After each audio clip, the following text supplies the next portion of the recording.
That was the mantra my parents repeated after I graduated high school, planning to work me to the bone. The thought of living that way for the rest of my life was unbearable. I was determined to escape, no matter the cost.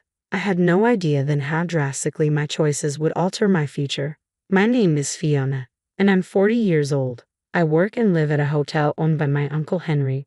We're not just a part-timer. I'm the front office manager. It's been over 20 years since I first set foot in this hotel, all because of an event I'd rather forget. Today, I want to share that story with you. I grew up in a typical rural town. My father worked in an office, and my mother managed our home. We were an ordinary family, filled with love and care like any other. But everything changed with the birth of my younger brother, who was born 10 years after me. At last, our family had a boy. Our future seemed secure. My parents were overjoyed. Dad's family home was just an average house, not linked to any particular business. In our rural community, boys were still preferred. Girls were seen as temporary investments. Eventually, they'd leave home, while a boy would stay and bring home a hard-working wife. It didn't take long for them to start neglecting me. I was thrilled to have a little brother, and with being 10 years older, maternal instincts kicked in. I wanted to take care of him, but my parents warned me sternly, "Don't get too close to him. Who knows what you might do to our precious boy?" They would leave cheerfully, leaving me behind. Daniel, as they named him, quickly became the center of their world, adored far more than they ever had cared for me.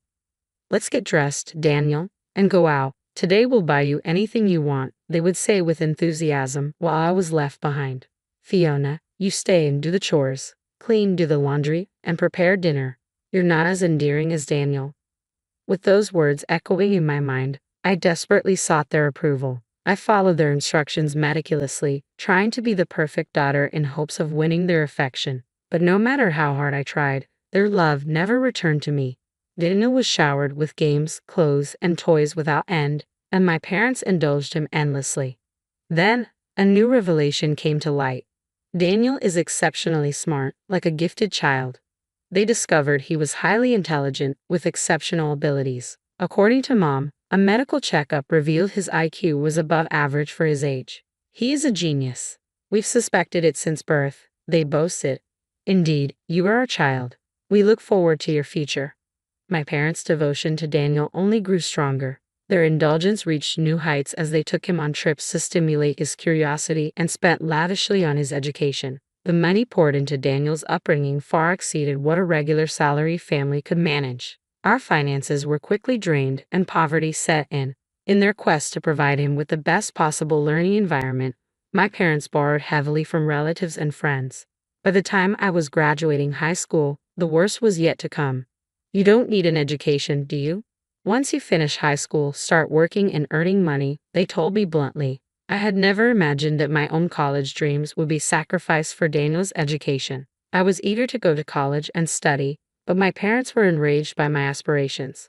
"Our family isn't wealthy enough to waste money on someone useless like you. Your grades aren't even that great, so don't be selfish. Investing in Daniel is clearly a much better choice than spending money on you." Despite my desperate pleas, my parents' decision was final. "We have no use for someone who doesn't contribute. Our priority is all that matters." Their words crushed my spirit. I felt like an unwanted child. That day, I cried bitterly, cursing my unjust fate. In the midst of my tears, I remembered Uncle Henry's hotel, a place we had often visited before Daniel was born, when I was still loved and cherished by my parents. With those memories in mind, I decided to go to Henry's hotel. "Is that you?" Henry and Jennifer, who were cleaning the front entrance, hurried over when they saw me. Overwhelmed by relief and shame, I broke down in tears. They listened patiently as I recounted my story. After I had finished, Henry said, "I'm sorry you've had such a hard time, Fiona. Why don't you come work here? We're always short on staff. If you don't want to stay at home, you can work with us." Henry smiled and immediately contacted my parents. "I'll take care of Fiona from now on. You can do as you wish with her." "Fine, use her however you want. Just make sure to send us the money," they responded. "Understood, but as an apprentice to earn $600, that's the most I can offer." $600? That's far too low. "Look, I'm not doing this as a favor. I'm hiring someone with no experience. She'll be living and working here, so we'll cover her board and lodging. After those deductions, $600 is fair. It's not charity." Henry's tone was firmer than usual. I worried I might be entering a difficult situation. Was his reassuring smile merely a facade? Despite my hopes that my parents would object to the terms, they agreed. Fine. We need the money anyway, but make sure you draw up a contract stating that she won't complain about our arrangements. And so, I ended up working with Henry and Jennifer. Don't worry, Fiona, Henry said with a reassuring smile. Everything will be fine now. But I wasn't ready to dive straight into work. I still wanted to go to college. Of course you can, Henry assured me. How about making studying and enjoying college life your job here? Jennifer suggested. Is that really a job, though? I asked, filled with uncertainty. Jennifer nodded in agreement with Henry. Yes, you'll have plenty of time for work when you're older. For now, enjoy being young. So, after graduating high school, I enrolled in college and helped out at the hotel during breaks. Fiona, you're so talented. Why don't you try some crafts? Henry offered. Really? I'd love to, I responded eagerly. And tonight, we're having steak for dinner. You like that, right? Jennifer added. Really? That's awesome, I said with a smile. Henry and Jennifer, who had no children of their own, treated me as if I were their own.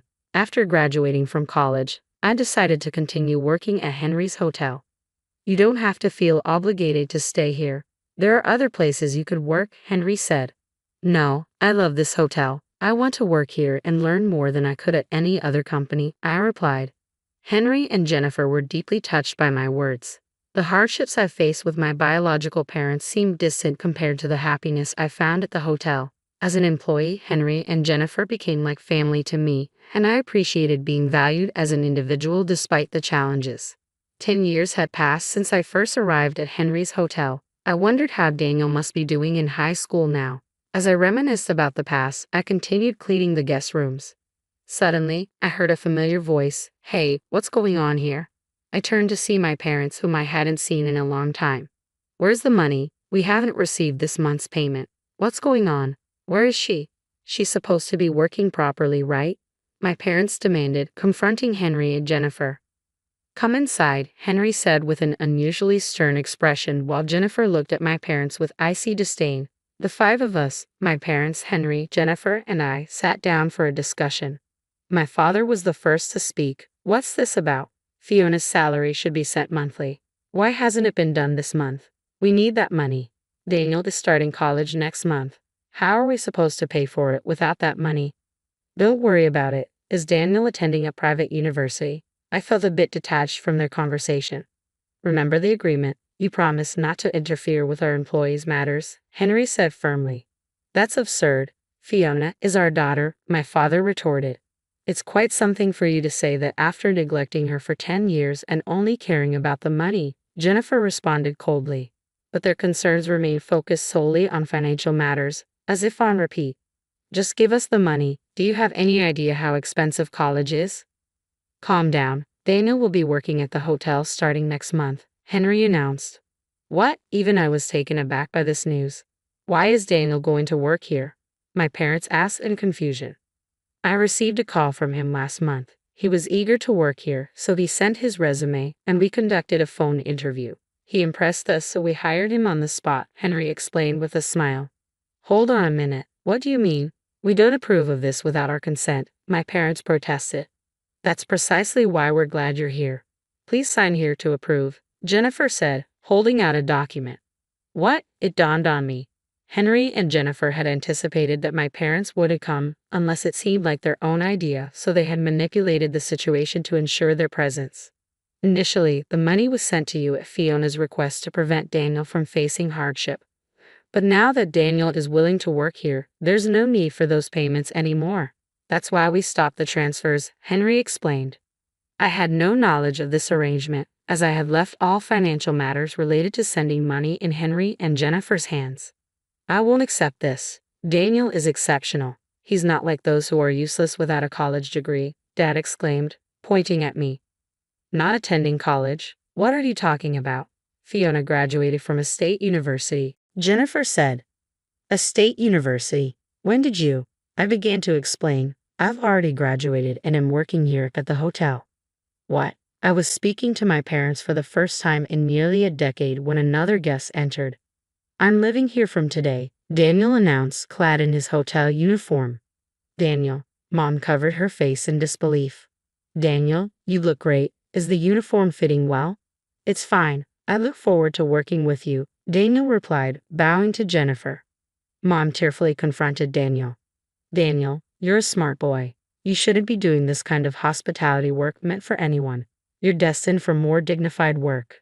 I'm not smart. I had poor grades in high school, according to Dad and Mom. Doesn't that make me useless? No, we never meant that. You used those words to keep Fiona from going to college. Then I surely don't deserve to go, right?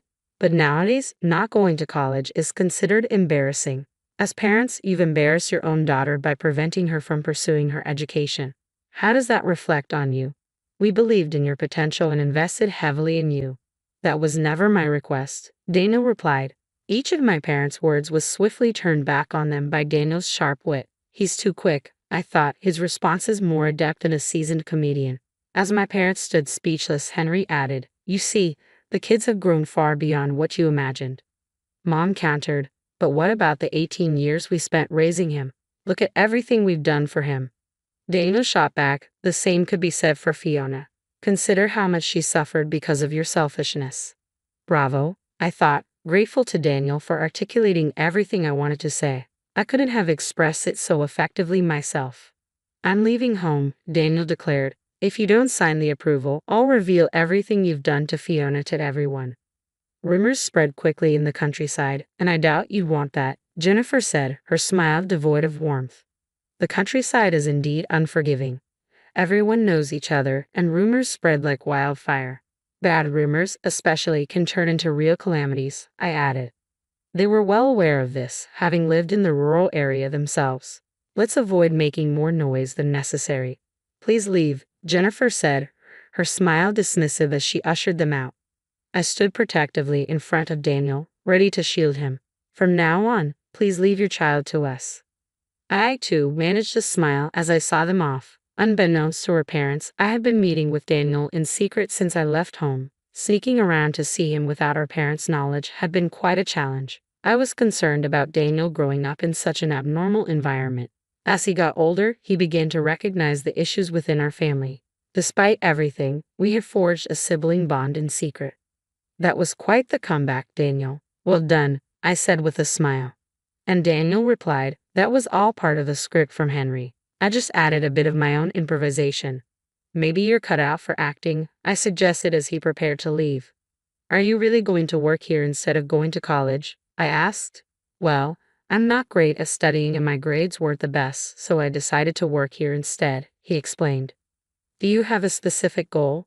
What do you want to do, Daniel? I want to become a chef. That's why I asked Henry to hire me so I could learn cooking here. Ah, that makes sense. If cooking is your main interest, I know of a culinary school about 50 miles from here. Would you like to go there? But school is expensive, and I don't have the money, Daniel replied. Don't worry, leave it to me, I said, pulling out my mobile phone to show Daniel my bank statement. Where did you get all this money? That's what I've saved over the last 10 years, I explained. I want you to use it. I've been saving a bit for my part-time jobs and hotel salary since college, anticipating a moment like this. Let me do something clever for once, I said with a smile, tapping my chest. Daniel's eyes filled with tears as he looked at the statement.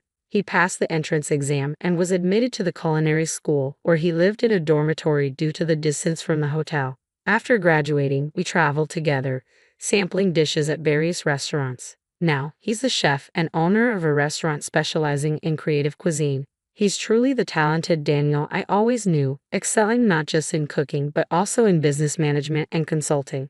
He seems to relish the daily challenges of his work and occasionally returns to the hotel to discuss cooking and new business strategies with Henry and Jennifer.